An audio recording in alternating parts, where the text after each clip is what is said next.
Okay, so now this is homework for section 4.5. As mentioned in the previous section, when we're adding fractions, the first thing we do is look at the denominator to determine if they're like fractions. As you can see, these are not like fractions because the denominators are not the same. So there's a process to get equivalent fractions, which will have the same denominator. And the process is, in step one, we have to come up with our lowest common denominator, and I'm going to show you that. Two, we're going to come up with our equivalent fractions, so that will be the second step. And then third, we'll go ahead and we'll take these equivalent fractions and we'll go ahead and add them, and then make sure they're in simplest form. So simplest form, sorry, I'm scratching this in. All right, so these are the steps I'm going to show you. So step one, let's start with that. So to find the lowest common denominator. So we have 13 in our denominator and we have 26. So we have to start thinking of our multiples. Now this one's pretty easy because 26, so 26 times 1 is 26. But if we go up to 13, if we have 13 times 1 is 13 and 13 times 2 is 26. There you go. There's your lowest common multiple, which is 26. So we have determined so far that our lowest common denominator is 26. All right. So now this is going to be our denominator to figure out, and I'm just going to go ahead and erase that for a second to figure out how to come up with our equivalent fractions. So we're going to take these fractions. So we have 7 over 13.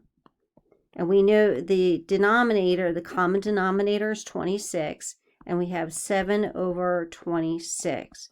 And we know the common denominator is 26. So remember, anytime you multiply anything, like for instance, a fraction of 5 over 5, that's still just equivalent to 1. So this is the concept we're going to use. We're going to change the appearance, not the value. So we ask, okay, well, 1 times 26 gives us 26. So 1 times 7 is 7. Now we go up to 13, and we know that 2 times 13 is 26. So what you do at the top, bottom, you do at the top. So 2 times 7 is 14. So there's our equivalent fractions. So now these are like fractions. So now we can go ahead and add those up. So we're going to go back, and remember, here's our original.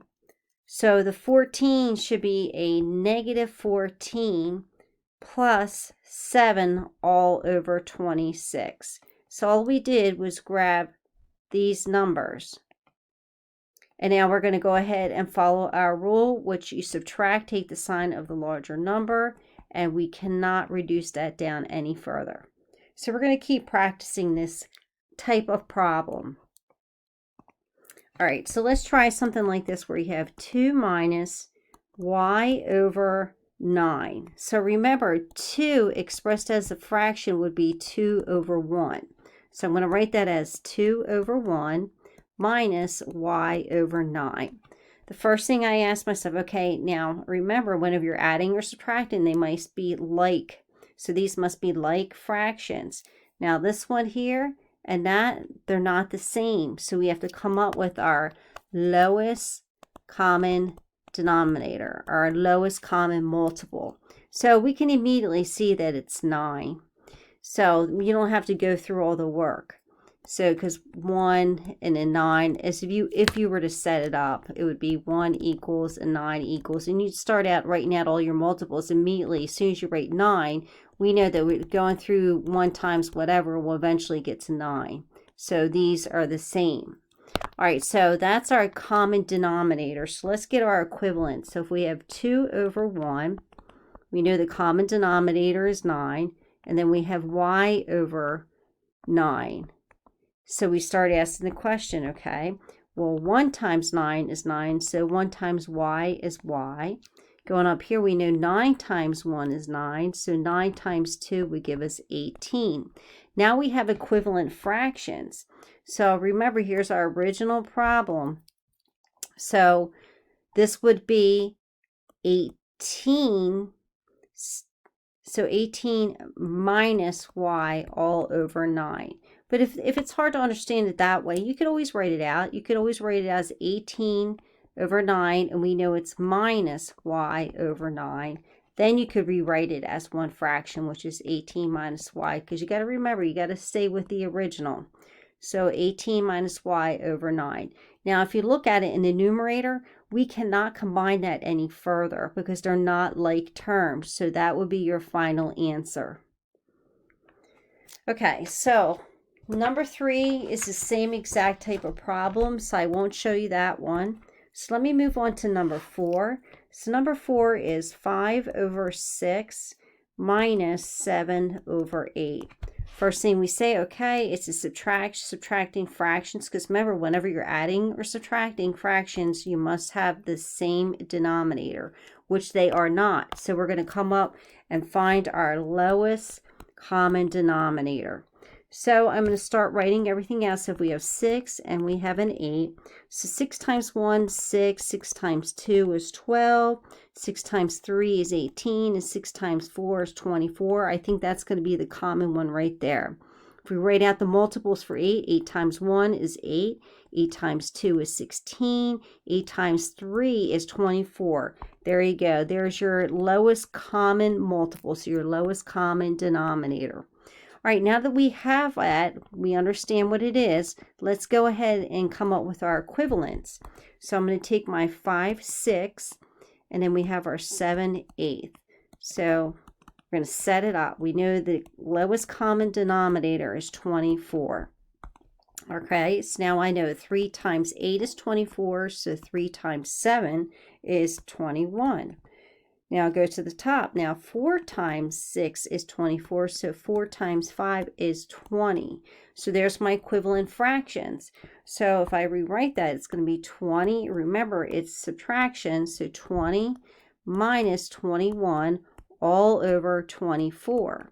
Now we're going to apply the rule that we learned, that you change this to addition and make that the opposite. So now we can see we're going to subtract, take the sign of the larger number, which is a -1 over 24, and that's our final answer.